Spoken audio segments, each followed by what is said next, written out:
Hi everyone, Spider-Man 1991 here with my comic reviews for the week. I was going to do this yesterday, but something came up when I was halfway through reading my comics. Something came up, and that had me distracted occupied for the rest of the evening, and I didn't have a free moment till about 8, and by then I read all my comics, and by then it was too late because I had to wake up early for work, so I couldn't film my review yesterday. But that's why there's always tomorrow. So let's get started with Marvel. FF number 6. Alright, this issue is just a break from the whole War of the Three Cities storyline. Okay, it's just, all it focuses on is pretty much what happened to Black Bolt at the end of the War of the Kings, and also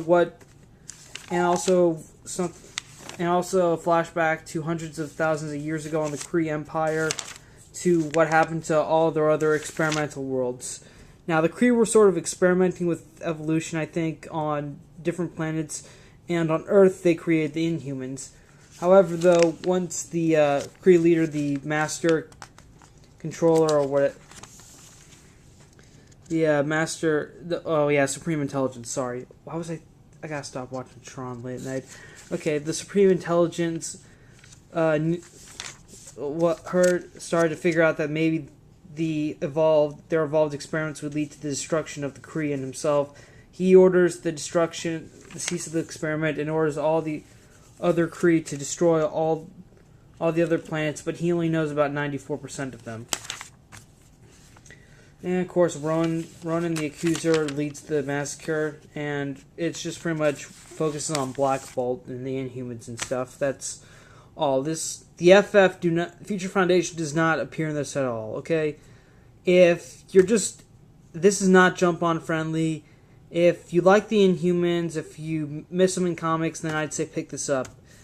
And if you haven't picked up FF yet, and you're following the War of the Three Cities, then I'd say you might want to skip this, just because it's really more focused on Black Bolt than what's happening right now. So that's all I gotta say about it. Now here's something you'll really enjoy: Amazing Spider-Man 665. This was an amazing issue. Alright, ever since they've been friends, Peter Parker and Betty Brant have sort of had this tradition of a Friday night movie night. And of course, now Peter's been really busy, not just with his job at Horizon Labs, but working for the Future Foundation, the Avengers, and his usual nightly patrols of Spidey. But when Betty wants to see this movie she's been trying to see for months, though, she finally finds one theater that has it in town for one night only. Peter can't go, and her boyfriend Flash Thompson can't go because, well, he's Venom. So Betty goes by herself, but this theater's in a bad part of town, and Betty gets mugged and beaten really badly. So her roommate Gloria Grant contacts Peter and tells him that Betty was attacked, and then that makes Peter really angry. So he suits up, goes off to find the culprit. Meanwhile, pretty much almost every Spidey cast member is showing up at the hospital for Betty, including Jonah. And they're all really worried and wondering where Peter is. And of course, while this is going on, Spider-Man in rage mode is pretty much attacking almost every criminal he knows to figure out who attacked Betty and figure out where this guy is. And then eventually Peter finds the guy, and he gets a call from Aunt May. And Aunt May talks to him about what happened the night Uncle Ben died again, except instead of being there for Aunt May, he just ran off to... She doesn't know where he ran off to. And she's still trying... And she wonders... says that Peter can't do this. And whatever he's doing, he can just drop it for one night. So Peter decides...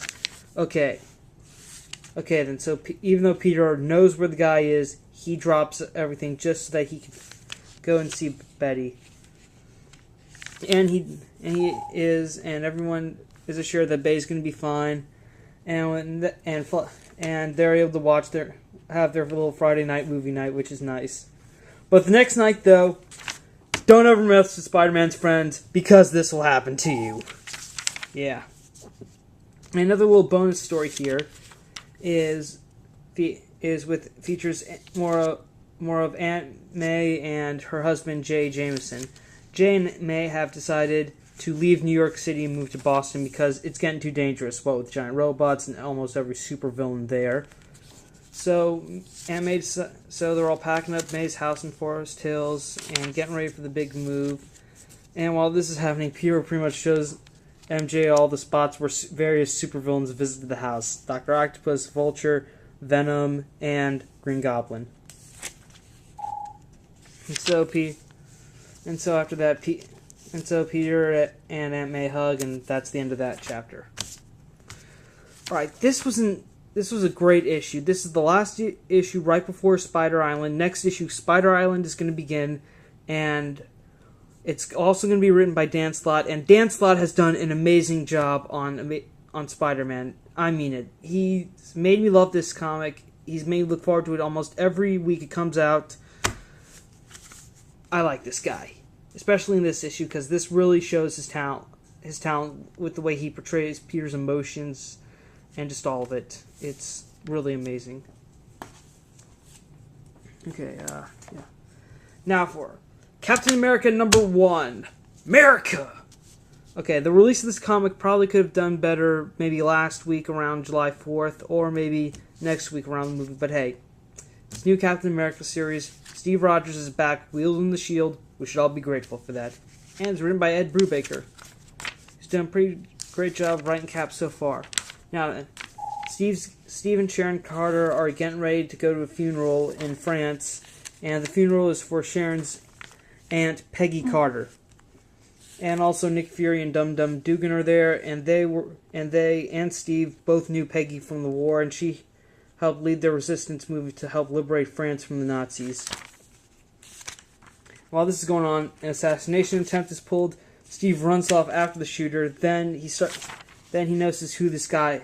Steve starts to recognize who this guy is, and Steve tells Fury that Jimmy Jankovitz has woken up.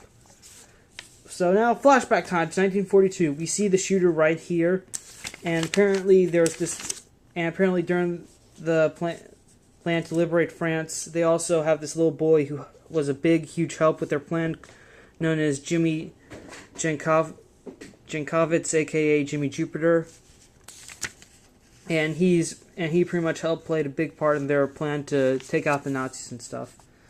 Back in the States, they go and see Jimmy, and Fury berates the doctor because he was supposed to be notified if there was any change in Jimmy's condition, and they said that they were supposed to report to S.H.I.E.L.D., but S.H.I.E.L.D. doesn't exist. And also they fired Fury like 2 years ago. Sharon starts to ask about who the shooter was, and apparently he was some guy, and apparently he was someone named codename Bravo, and he hated Steve, and he started to hate Steve because he had a crush on Sharon's aunt Peggy, but Steve apparently had a little thing. Steve and Peggy had a little romance, and that made him jealous. So that's one of the reasons why he hates Steve Rogers. But why he's teaming up with Hydra to kidnap Jimmy, I have no idea. Oh, by the way, great shot of Steve throwing the shield right here. Amazing. And then after that, Hydra is able to kidnap Jimmy, and they have one of the agents here that they can interrogate. Meanwhile, apparently Agent Bravo is working with none other than Baron Zemo. So, to be continued next issue. Alright, this is a great jump-on point for people who just want to start reading Captain America.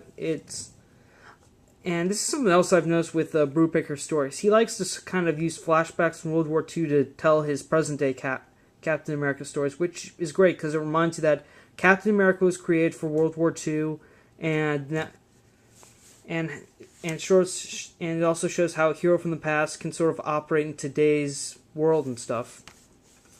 I mean, I'd say this was pretty great. If you want to read Captain America before the movie, and if you want to just start reading it, then I'd say pick this up. Now for DC.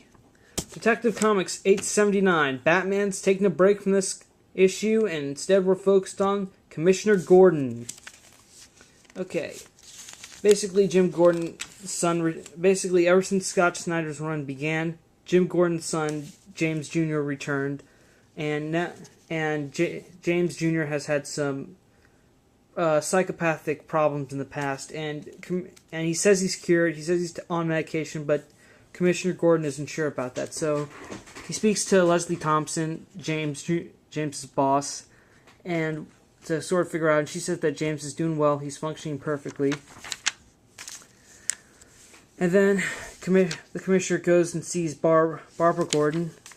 He talks to her about James and says that he took one of James's pills that James says is help keeping him balanced and stuff.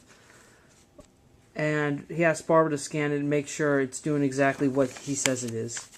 So Barbara runs some tests on it, and she finds out that apparently the pills don't repress psychopathic tendencies, they enhance them. And then Barbara says that the good news is that the drug won't work on adults very well, but it can have a pretty prominent effect on children.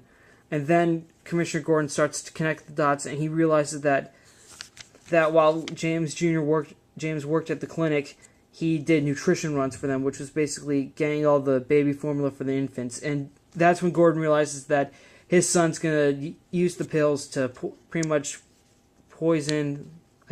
Poison's probably the right word. Poison the children of Gotham City, I guess, or at least the ones in the hospital. So now Gordon goes off to try to confront James, but he's not in his apartment. And while Gordon is hearing this, Harvey Bullock comes in and tells him that the Joker escaped Arkham. Okay, and that's where we leave off.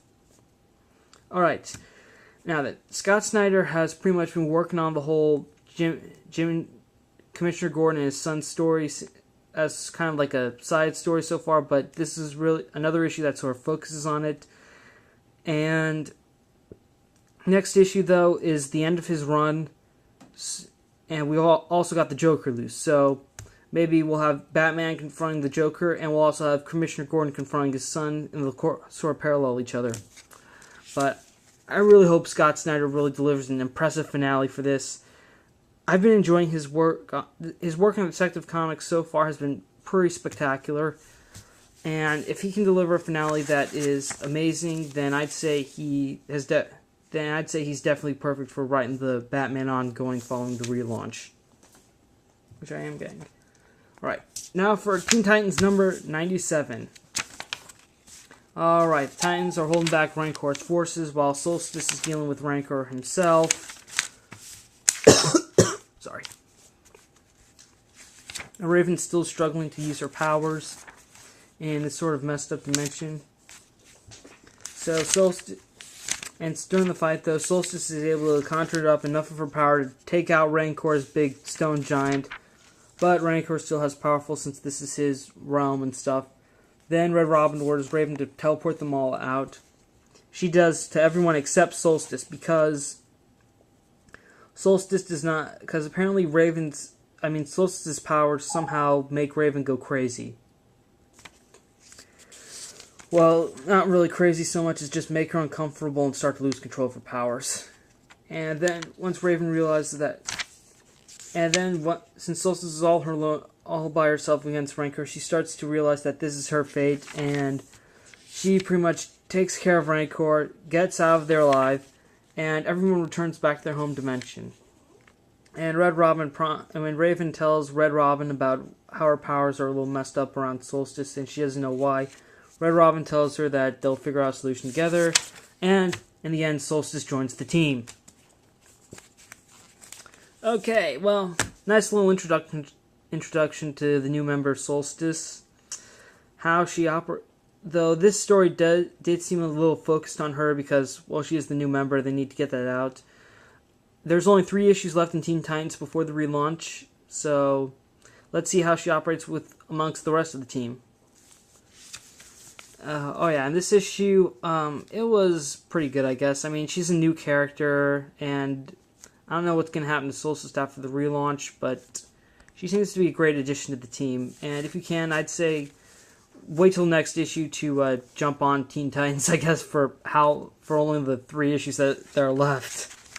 Because after August, everything's going to be relaunched. Well, not everything. Some titles are going to be canceled, but not Teen Titans or anything I pick up. Now for the one story that I was really waiting for.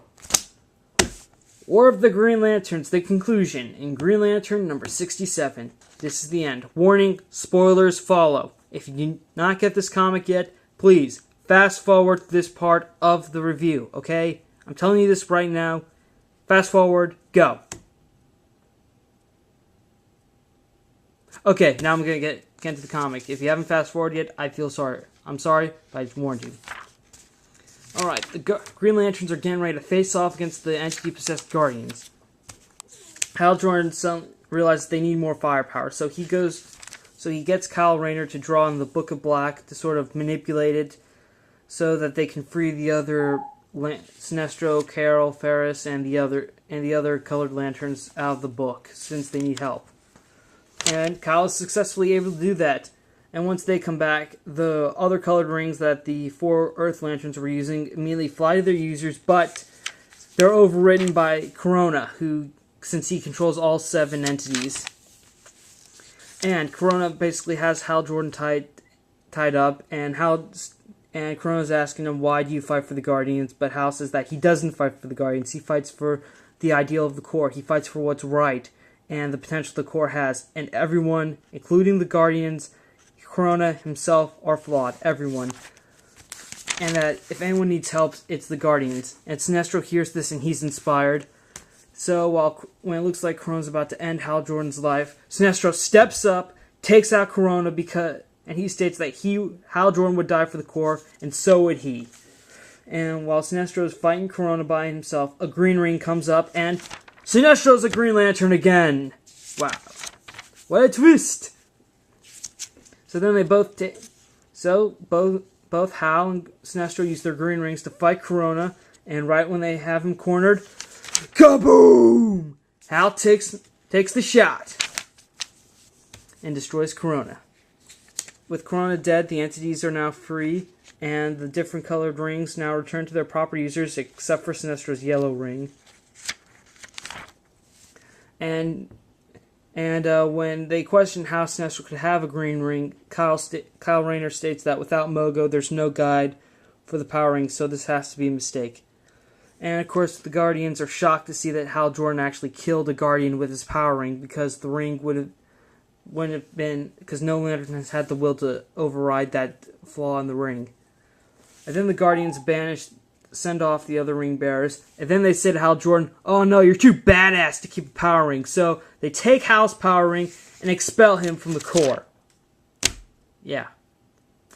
So Hal Jordan is back on Earth without his ring, and he says, this isn't how it's supposed to end.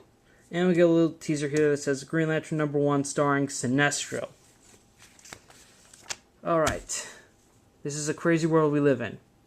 It is a crazy world where Sinestro gets to be a Green Lantern again, and Hal Jordan loses power ring.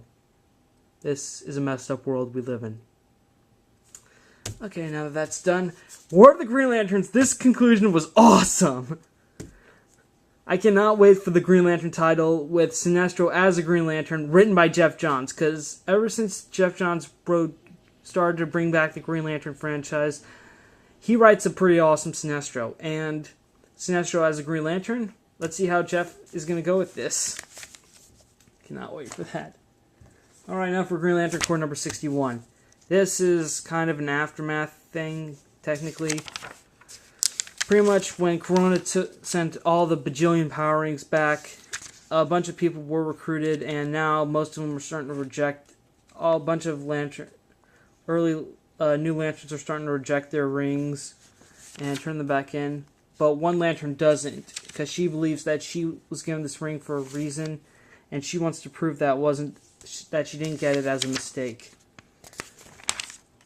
So she hears a call for trouble, and she talks to John Stewart about it. And she heads off, and John follows to make sure she's alright. And even though she thinks that she could use her ring to pretty much end the war, the power of her ring to end the war, and this battle, she John thinks there's another solution, so he pretty much is able to use words and diplomacy to end the fight. And after that, there's a little monologue by this new Lantern that says that that even though other Lanterns may look at John Stewart because he may look at John Stewart with shame because he killed Mogo, that also anyone should know that if anyone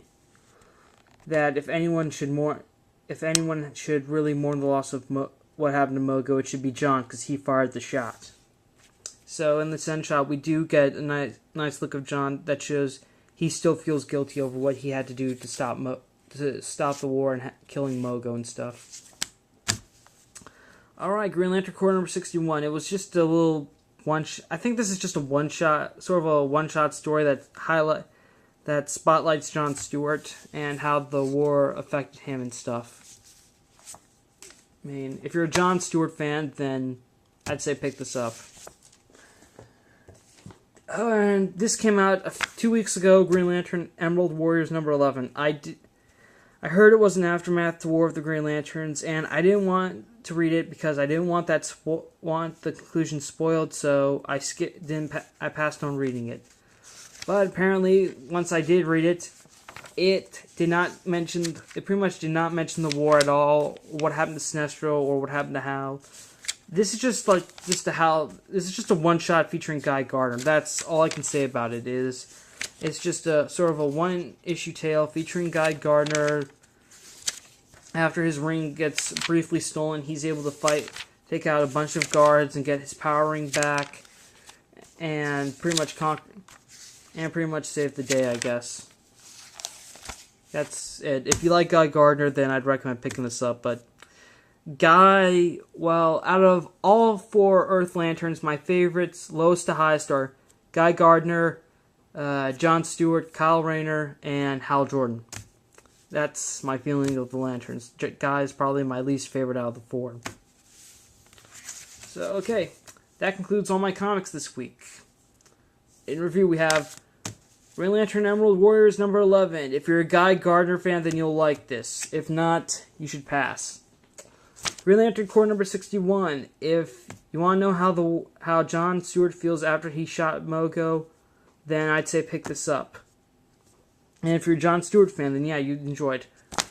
War of the Green Lantern number 67. Amazing. If you've been following War of the Green Lanterns, then I'd recommend picking it up.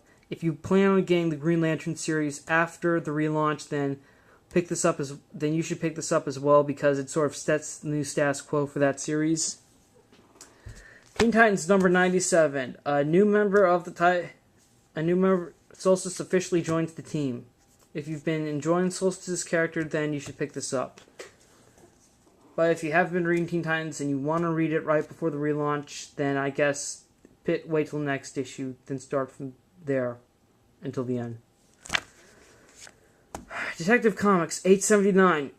If you've been following Scott Snyder since his first issue on Detective Comics, then keep picking it up, because this is really making me look forward to the end. It is amazing. If Commissioner Gordon is one of your favorite characters, then pick this up too, because it's really more focused on Commissioner Gordon. So pick it up. Captain America number 1. Great jumping on point if you want to start reading about Captain America, though. And Amazing Spider-Man 665. Great. Really highlights Stan Slott as a writer on Spider-Man. It's a fantastic issue. And FF number 6. If you're a fan of the Inhumans, get it. But if not, if you're just reading this for the War of the Three Cities story arc, then I'd say skip this. And I gotta say, Comic of the Week would have to be Green Lantern 67. I gotta say that this conclusion to the war was amazing, and it's honestly my Comic of the Week as a toss-up between these two, but I have to go with War of the Green Lanterns just because of the way it ended. Okay, that's all I have to say. Alright, and that concludes this video. Spider-Man 1991 saying see you later.